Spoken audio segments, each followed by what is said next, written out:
शिवराज पर मोदी के बाद संघ ने भी लगा दी मोहर, बनेंगे अध्यक्ष। मोदी ने शिवराज को सौंप दी बड़ी जिम्मेदारी, सभी विभागों का देखेंगे काम। शिवराज सिंह चौहान का मोदी सरकार में बढ़ गया कद। शिवराज के बढ़ते कद से ही उनके अध्यक्ष बनने के मिलने लगे संकेत। शिवराज सिंह चौहान 17 साल से भी ज्यादा समय तक मध्य प्रदेश के सीएम रहे, 4 बार सीएम बने और जब भी सीएम बने तो बीजेपी ने उनके नेतृत्व में ही चुनाव लड़ा।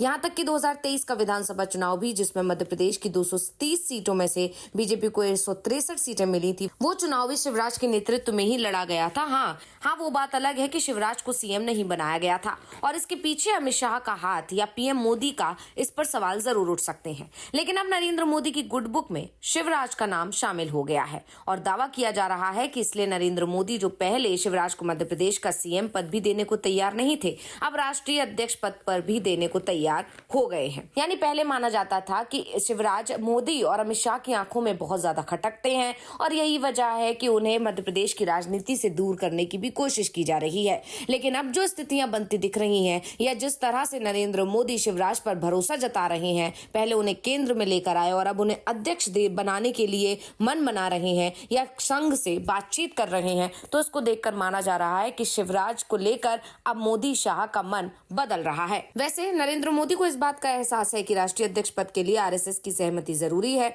और वो भी उस कंडीशन में जब जेपी नड्डा ने अध्यक्ष पद पर रहते हुए संघ के खिलाफ बेहद तीखा बयान दे दिया है।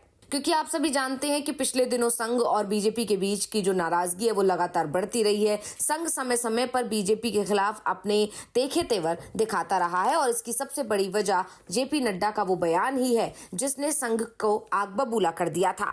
लेकिन जिस तरह से लोकसभा चुनाव में नतीजे आए, उसके बाद जल्दी ही नड्डा के साथ मोदी और शाह को भी एहसास हो गया कि चुनाव तो संघ के भरोसे ही लड़ा जा सकता है और इसके बाद संघ से रिश्ते सुधारने की कोशिश शुरू हो गई। ऐसे में शिवराज के नाम पर संघ की सहमति जरूरी थी और कहा जा रहा है कि संघ ने भी शिवराज पर मोहर लगा दी है। शिवराज को लेकर आ रही इसी बड़ी खबर पर हम इस रिपोर्ट में करने जा रहे हैं बात, तो वीडियो को आखिर तक जरूर देखें। केंद्रीय मंत्री शिवराज सिंह चौहान 2 महीने में बीजेपी के राष्ट्रीय अध्यक्ष बन जाएंगे। ये बात लगभग तय हो चुकी है कि शिवराज को बीजेपी बड़ा पद देने को तैयार है। शिवराज के नाम पर मोदी शाह ने मोहर लगा दी है और आरएसएस भी इसके लिए तैयार हो गया है। आरएसएस तो शिवराज को मध्य प्रदेश का सीएम पद से हटाए जाने के फैसले पर ही सहमत नहीं था, लेकिन लोकसभा चुनाव करीब था और बीजेपी हाईकमान भी उस समय आरएसएस को ज्यादा तवज्जो नहीं दे रहा था, जिसका नुकसान बीजेपी को उठाना पड़ा। और जब नुकसान हुआ तो पार्टी को समझ में आ गया कि बिना संघ के कुछ संभव नहीं है और ये भी समझ में आ गया कि मोदी के नाम की जो लहर है वो सिर्फ हवा है। जमीन पर बीजेपी के पास काम करने वाला कार्यकर्ता ही नहीं है। जबकि लोकसभा चुनाव के प्रचार के दौरान जेपी नड्डा ने साफ साफ कह दिया था कि अब बीजेपी सक्षम है, उसे किसी की भी जरूरत नहीं है और इसी के बाद संघ और बीजेपी के रिश्ते खराब हो गए थे। लेकिन जब संघ ने हाथ खींच लिया तो बीजेपी का क्या हुआ वो सभी ने देखा। इसके बाद से संघ को बीजेपी मनाने में लगी है और फिर पेच फंसने लगा अध्यक्ष पद पर, जिसको लेकर संघ और बीजेपी के बीच एक बार फिर खींचतान देखने में मिली और अब जब शिवराज का नाम आ रहा है तो लग रहा है कि दोनों के बीच एक बार फिर से सहमति बन सकती है। और अब दावा किया जा रहा है कि आरएसएस ने भी शिवराज के नाम पर मोहर लगा दी और इसके बाद अब शिवराज का कद मोदी सरकार में तेजी से बढ़ाने का काम भी शुरू हो गया है। पीएम मोदी की तरफ से जो संकेत मिल रहे हैं उसमें साफ है शिवराज जब राष्ट्रीय अध्यक्ष बने तो उनका कद पहले से ही उस लेवल पर कर लिया जाए। वैसे तो शिवराज बीजेपी के बड़े नेता हैं। एक समय था जब वो पीएम पद के लिए पार्टी के अधिकांश नेताओं की पसंद में शामिल थे, लेकिन नरेंद्र मोदी से वो पिछड़ गए थे और अब नरेंद्र मोदी ही शिवराज का कद बढ़ा रहे हैं। दरअसल पीएम मोदी ने एक नई टीम गठित की है जिसकी कमान चौहान को दी गई है। हाल ही में इस संबंध में एक उच्च स्तरीय बैठक हुई थी जिसमें सचिव स्तर के कई बड़े अधिकारी शामिल हुए थे। कृषि मंत्री बनने से पहले मध्य प्रदेश के 4 बार के मुख्यमंत्री रहे चौहान की अगुवाई में गठित समूह हर महीने समीक्षा बैठक करेगा।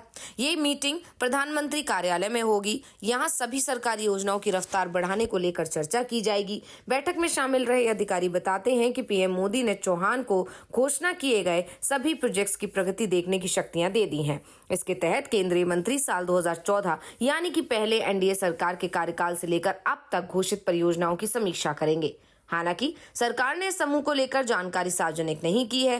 खबर है कि चौहान प्रधानमंत्री को पोर्टल पर प्रकाशित सभी योजनाओं, खास तौर पर वो परियोजनाएं जिनकी आधारशिला पीएम मोदी की तरफ से रखी गई है, बजट में की गई घोषणाओं, ऐसे कानून जिन पर नियम बनाए जाने बाकी हैं और अन्य इंफ्रास्ट्रक्चर प्रोजेक्ट की समीक्षा करेंगे। अगर किसी प्रोजेक्ट में देरी नजर आती है या वहां मंत्री स्तर पर किसी समर्थन की जरूरत होती है तो इस संबंध में चौहान संबंधित सचिवों से संपर्क साधेंगे।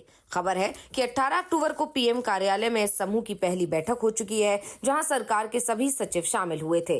कहा जा रहा है कि पीएम मोदी सरकारी योजनाओं के लागू होने में हो रही देरी को लेकर चिंतित हैं और बंद दरवाजों के पीछे होने वाली बैठकों में इस संबंध में सचिवों और पीएमओ के अधिकारियों को बता भी चुके हैं। शिवराज को जो जिम्मेदारी दी गई है उसे बड़ी जिम्मेदारी माना जा रहा है। सीधे सीधे मोदी सरकार में सभी सचिवों की बैठक लेने का अधिकार किसी दूसरे मंत्री के पास नहीं है, ये शिवराज सिंह चौहान को दिया जा रहा है। इसके मायने साफ साफ निकाले जा रहे हैं कि ये सब तभी हो रहा है जब शिवराज के अध्यक्ष बनने की बात तय हो चुकी है। दावा किया जा रहा है कि शिवराज सिंह चौहान अध्यक्ष बनने के बाद भी करीब 6 महीने तक मंत्री बने रहेंगे। 6 महीने बाद वो मंत्री पद छोड़ सकते हैं। वैसे भी बीजेपी में एक व्यक्ति एक पद का पालन किया जाता है, लेकिन किसी कारणवश कुछ समय के लिए किसी भी नेता को दोहरी जिम्मेदारी सौंपी जा सकती है। जैसे इस समय बीजेपी अध्यक्ष जेपी नड्डा मोदी सरकार में मंत्री पद का भी दायित्व निभा रहे हैं और साथ ही अध्यक्ष भी हैं। इस समय बीजेपी संगठन चुनाव की प्रक्रिया भी शुरू हो गई है। राष्ट्रीय अध्यक्ष का चुनाव कराने वाली समिति का भी ऐलान हो चुका है। पार्टी का सदस्यता अभियान का दूसरा चरण पूरा हो चुका है और जब राज्य स्तर पर चुनाव कराए जाने का काम शुरू हो चुका है, जो नवंबर में पूरा कर लिया जाएगा। जैसे ही 50% राज्यों में संगठन चुनाव का काम पूरा हो जाता है, तो बीजेपी संविधान के अनुसार पार्टी के राष्ट्रीय अध्यक्ष का चुनाव कराया जा सकता है।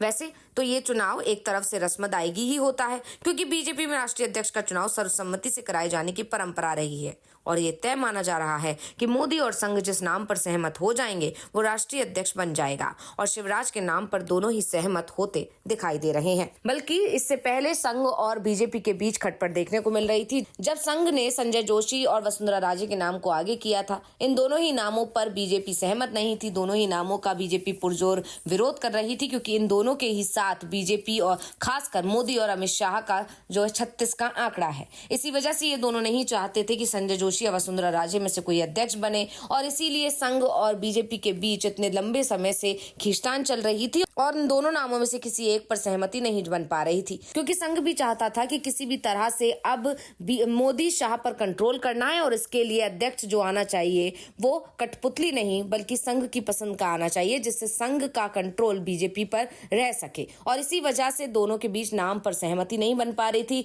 लेकिन अब जब हरियाणा चुनाव में बीजेपी ने संघ की ताकत को देख लिया है और संघ ने भी मान लिया है कि बीजेपी अब समझ रही है कि उसके बिना उसका काम नहीं चल सकता, तो अब दोनों ही एक साथ एक नाम पर सहमत होते हुए दिखाई दे रहे हैं। अब वो नाम शिवराज का हो सकता है या नहीं, ये तो समय आने पर पता चल ही जाएगा। तो ये जानकारी आपको कैसी लगी, हमें कमेंट करके अपनी राय जरूर दीजिएगा। इसी के साथ इस वीडियो को लाइक करें, वीडियो को शेयर करें और चैनल को सब्सक्राइब करना ना भूलें। धन्यवाद।